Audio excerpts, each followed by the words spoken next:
Hello guys. तो guys आज हम लोग बात करने वाले हैं कुछ ट्रिकी वोकैब की। और फ्रेंड्स ये वोकैब आपके एग्ज़ाम में बहुत ज़्यादा इंपॉर्टेंट रोल निभाती हैं, क्योंकि आपको अगर इन वोकैब का हिंदी मीनिंग पता होगा तो कहीं ना कहीं आप इनका एंटोनियम और सिनोनिम्स भी आसानी से कर लेंगे, और आपके एग्ज़ाम में जो पैसेज आता है वो भी आप आसानी से सॉल्व कर लेंगे, क्योंकि आपको इनका हिंदी मीनिंग पता होगा। तो गाइज़ आपकी जो वोकैब है उनका जो पोर्शन है वो बहुत ज़्यादा स्ट्रॉन्ग होना चाहिए, जिससे आपको कोई भी एग्ज़ाम में दिक्कत ना मिले।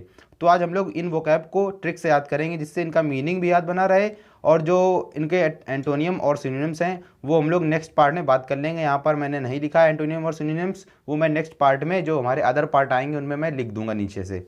चलिए, हमारी फर्स्ट मीनिंग दे रखी है यूटोपिया। यूटोपिया का मीन्स होता है आदर्श लोक, या फिर कह सकते हैं स्वर्ग लोक, उसे हम लोग कहते हैं यूटोपिया। तो चलिए अब हम लोग इसका लिंक बना लेते हैं, यानी जो मीनिंग है हम लोग इस मीनिंग को ब्रेक करेंगे या फिर इस मीनिंग को किसी दूसरे वर्ड से रिलेट करेंगे। तो देखिए UTO को अगर आप याद करें तो कहीं ना कहीं अगर इसका वॉइस निकाले तो UTO का मीन्स होता है उठो।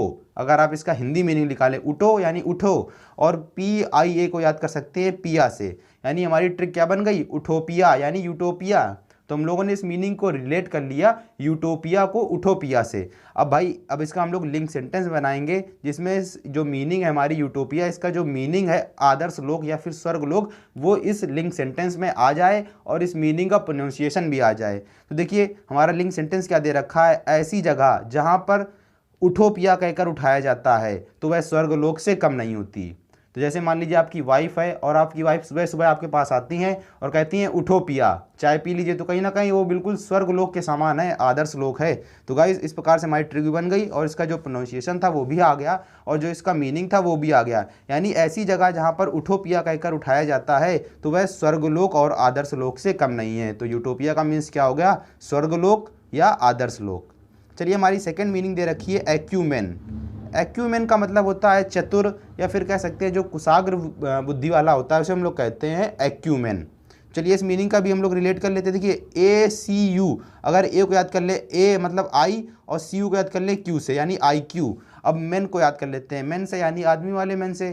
तो यानी अगर कोई पर्सन है उसका IQ कैसा है, बहुत ज़्यादा स्ट्रॉन्ग है, बहुत ज़्यादा अच्छा है, तो कहीं ना कहीं वो व्यक्ति कैसा होगा, बहुत ज़्यादा समझदार होगा, चतुर होगा और बहुत ज़्यादा तेज बुद्धि वाला होगा। तो जिस व्यक्ति का IQ अच्छा होगा वह कैसा होगा, चतुर होगा, वह समझदार होगा। तो एक्यूमेन यानी IQ-मैन, अगर किसी व्यक्ति का IQ क्या है, बहुत ज़्यादा अच्छा है, तो कैसा होगा, कह सकते हैं समझदार होगा, चतुर होगा। तो एक्यूमेन मीन्स क्या हो जाएगा, चतुर या फिर समझदार। चलिए अब हम लोग अपनी नेक्स्ट मीनिंग को देख लेते हैं, जो कि दे रखी है बहोव। बहोव का मीन्स होता है योग्य होना, उसे हम लोग कहते हैं बहोव। तो चलिए इस मीनिंग को अगर हम लोग लिंक यानी इसका जो है हमारा वो रिलेट कर लेते हैं, यानी बहोव को याद करेंगे बिहेव से, और बिहेव कहीं ना कहीं बर्ताव होता है। तो तुम्हारा बर्ताव उसके प्रति कैसा होना चाहिए, योग्य होना चाहिए। तो हमारी ट्रिक क्या बन गई, बिहेव यानी बिहोव। हमारी ट्रिक क्या दे रखी थी, बिहेव, और हमारी मीनिंग क्या दे रखी थी, बहोव। बहोव का मतलब होता है योग्य होना, और भाई बिहेव का मतलब क्या होता है, बर्ताव। तो यानी अगर कोई व्यक्ति है, अगर उसका बर्ताव दूसरे व्यक्ति के प्रति योग्य होगा तो कहीं ना कहीं काम चल जाएगा। तो यानी तुम्हारा बर्ताव कैसा होना चाहिए, उसके प्रति योग्य होना चाहिए। तो बिहोव यानी बहोव माने क्या हो जाएगा, योग्य होना। तो इस प्रकार हमारी ट्रिक भी हो गई, इसका मीनिंग भी हमें याद हो गया कि बहोव माने होता है योग्य होना। चलिए हमारी नेक्स्ट मीनिंग दे रखी है ब्रीच। ब्रीच मीन्स होता है उपद्रवी, या फिर कह सकते हैं कोई चीज़ जैसे भंग कर देना, उसे हम लोग कहते हैं उपद्रवी, या फिर कह सकते हैं उल्लंघन करना, तो उसे हम लोग कहते हैं ब्रीच। तो चलिए देखिए बी को याद कर लेते हैं, बी से, BE वाला, बी माने होने वाला जो होता है, हमारी वर्ब होती है वो। तो बी, और रीच को याद कर लेते हैं रिच से, जो कि हमारे लिंक में दे रखा है बी प्लस रिच, यानी हमारी ट्रिक क्या बन गई, बी रिच यानी ब्रीच। अब भाई बी का माने हो जाएगा होना और रिच का माने हो जाएगा अमीर। तो भाई अमीर का मतलब धनी, और धनी लोग जो होते हैं वो क्या करते हैं, नियमों का उल्लंघन कर देते हैं, नियमों को भंग कर देते हैं, और होते कैसे हैं, वे उपद्रवी होते हैं। तो बी रिच यानी बी माने होना और रिच माने धनी। तो यानी अगर कोई धनी व्यक्ति है तो वो क्या करता है, नियमों का उल्लंघन करता है, उन्हें भंग कर देता है। तो ब्रीच माने क्या हो जाएगा, उपद्रवी, भंग करना या फिर उल्लंघन, उसे हम लोग कहते हैं ब्रीच। देखिए आपको मीनिंग भी याद हो गई और उसका जो अर्थ है वो भी याद हो गया। चलिए हमारी नेक्स्ट मीनिंग दे रखी है कार्नेज। कार्नेज मतलब होता है नरसंहार करना, उसे हम लोग कहते हैं कार्नेज। कार्नेज का मतलब क्या हो जाएगा, नरसंहार करना। चलिए इसका भी हम लोग लिंक बना लेते हैं, यानी कार्नेज को अगर हम लोग रिलेट कर लेते हैं, देखिए CAR को याद कर लेते हैं कार, और NA को याद कर लेते हैं ने, और AG को याद कर लेते हैं आगे। अब भाई अगर कार के आगे कई व्यक्ति पड़ गए तो कार ने क्या किया, उन सभी को कुचल दिया, यानी उन सभी का क्या कर दिया, नरसंहार कर दिया। तो कार ने कई लोगों की हत्या कर दी, यानी कई लोगों की हत्या कर दी, तो वहां पर क्या कहलाएगा, नरसंहार कर दिया। तो कारनेज यानी कार के आगे जितने भी लोग पड़े उन सभी का क्या कर दिया, नरसंहार कर दिया। तो कारनेज मीन्स क्या हो जाएगा, नरसंहार करना। चलिए हमारी नेक्स्ट मीनिंग दे रखी है हैम्पर। हैम्पर का मीन्स होता है रोक या फिर बाधा, उसे हम लोग कहते हैं हैम्पर। तो आप लोग याद रखिए हैम्पर का मीन्स क्या होता है, रोक या फिर बाधा। और हमको हमारा जो इससे नेक्स्ट पार्ट था ट्रिकी वोकैब का, हम लोगों ने उसमें जो हमारी मीनिंग दे रखी थी इसके एंटोनियम और सिनोनिम्स की बात करी थी, उसी में हमको वर्ड मिला था हैम्पर। तो हैम्पर की चलिए हम लोग रिलेट कर लेते, देखिए HAM को याद कर लेते हैं हम। अगर आप HAM का अगर हिंदी निकालें तो कहीं ना कहीं हम निकलेगा, और PER को याद कर लेते हैं पर से, यानी पर। तो हम पर, अब हम लोग इसका लिंक सेंटेंस बनाते हैं जिसमें इसका जो मीनिंग है वो भी आ जाए, यानी हम पर आप रोक नहीं लगा सकते हैं। यानी कह सकते हैं अगर आप कोई वर्क कर रहे हैं तो घर वाले आप पर रोक लगा रहे हैं तो आप क्या कहेंगे, हम पर आप रोक नहीं लगा सकते। तो हैम्पर यानी हम पर, और हम पर आप क्या नहीं कर सकते, रोक नहीं लगा सकते। तो हैम्पर मीन्स हो जाएगा रोक या फिर बाधा।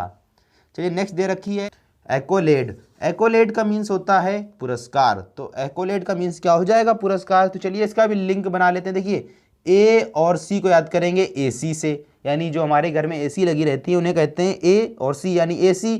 और फिर CO को ले लेते हैं तो को हो जाएगा, यानी CO का मीन्स कहीं ना कहीं अगर आप हिंदी में निकालें तो निकलेगा को, और LADE को निकालें तो कहीं ना कहीं इसका मीनिंग निकलेगा लादे। तो AC को लादे यानी एक्कोलेड। एक्कोलेड यानी AC को लादे। अगर आप इसको हिंदी में पढ़ेंगे तो कहीं ना कहीं आपको इस मीनिंग का जो ट्रिक है वो ध्यान आ जाएगा, और जहाँ ये वर्ड आएगा आपको तुरंत जो हमारी मीनिंग का अर्थ है वो भी ध्यान आ जाएगा। यानी हमारी ट्रिक क्या बन गई, AC को लादे। अब इसका लिंक सेंटेंस बना लेते हैं। मान लीजिए कहीं पर प्रतियोगिता हो रही है, और आपने देखा होगा कि कुछ प्रतियोगिता होती है जिसमें कार को पूरी उठानी पड़ती है। तो यहाँ पर मान लीजिए AC को उठाना है, यानी AC को लाद कर ले जाने वाले को क्या दिया जाएगा, पुरस्कार दिया जाएगा। तो हमारी ट्रिक क्या बन गई, AC को लाद कर ले जाने वाले को पुरस्कार दिया जाएगा। तो एक्कोलेड यानी AC को लाद कर जो ले जाएगा उसे क्या मिलेगा, पुरस्कार मिलेगा। तो एक्कोलेड मीन्स हो जाएगा पुरस्कार। चलिए हमारी नेक्स्ट मीनिंग दे रखी है परनीसियस। परनीसियस का मीन्स होता है हानिकारक, तो उसे हम लोग कहेंगे परनीसियस। चलिए इसकी भी ट्रिक बना लेते हैं। देखिए परनीसियस को अगर कहीं ना कहीं रिलेट करें तो परनीसी यानी परनिधि, और IOU के साथ कर लेंगे IS। तो परनिधि चोपड़ा जो है, अब हमारी ट्रिक क्या बन गई, परनीसियस यानी परनिधि IS। अब परनिधि आई है, अब भाई हम लोग इसका लिंक सेंटेंस बना लेते हैं। परनिधि चोपड़ा के आने से मेरे दोस्तों का क्या हो गया, स्वास्थ्य खराब हो गया।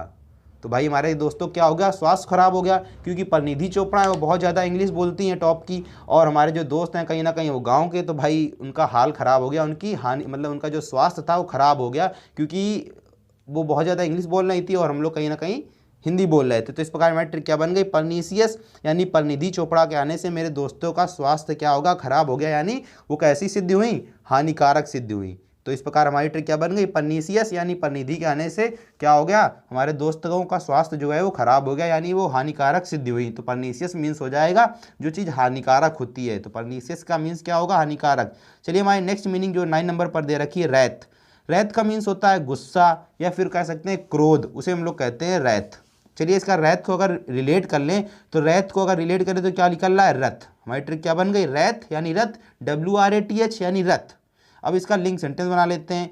रथ चोरी होने पर राम को क्या आ गया, गुस्सा आ गया। अब भाई अगर किसी का रथ चोरी हो जाएगा तो कहीं ना कहीं उसे क्या हो जाएगा, गुस्सा आ जाएगा। अभी किसी के शादी में अगर उसकी शादी है और उसका रथ चोरी हो जाए तो कहीं ना कहीं उसे बहुत ज़्यादा गुस्सा आएगा। तो रथ के चोरी होने पर राम को क्या हुआ, बहुत ज़्यादा गुस्सा आ गया। तो रैथ मीन्स हो जाएगा गुस्सा।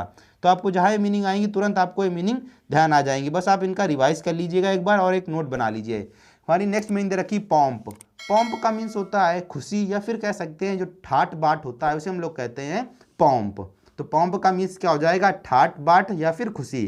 चलिए इसका लिंक बना लेते हैं। देखिए P और O को याद कर लेंगे PO, और MP को याद कर लेंगे MP यानी मध्य प्रदेश। अब भाई अगर किसी का भाई मध्य प्रदेश में PO बन जाए तो भाई उसके कहीं ना कहीं बहुत ज़्यादा ठाट बाट होंगे, बहुत ज़्यादा उसे खुशी होगी। तो जब से मेरा भाई MP में PO हुआ है, यानी MP में जब से PO बना है तब से हमारे क्या है, बहुत ज़्यादा ठाट बाट है और हम बहुत ज़्यादा खुश रहते हैं। तो पॉम्प, पॉम्प का मीन्स क्या हो जाएगा, ठाट बाट या फिर खुशी, यानी POMP में बना है जब से, तब से हम क्या, हमारे क्या है, बहुत ज़्यादा ठाट बाट हैं। तो इस प्रकार जितने भी हमारी 10 जो वोकैब थी वो हम लोगों ने इस पार्ट में कंप्लीट कर लिए हैं। तो अब हम लोग कुछ नेक्स्ट पार्ट में जो वोकैब बची उनका भी देख लेंगे और उनके एंटोनियम सिनोनिम्स भी देखेंगे। तो गाइस अगर आपको वीडियो पसंद आया हो तो प्लीज़ लाइक जरूर कर देना और हमारे चैनल को सब्सक्राइब भी कर लेना। चलिए दोस्तों, जय हिंद, जय भारत।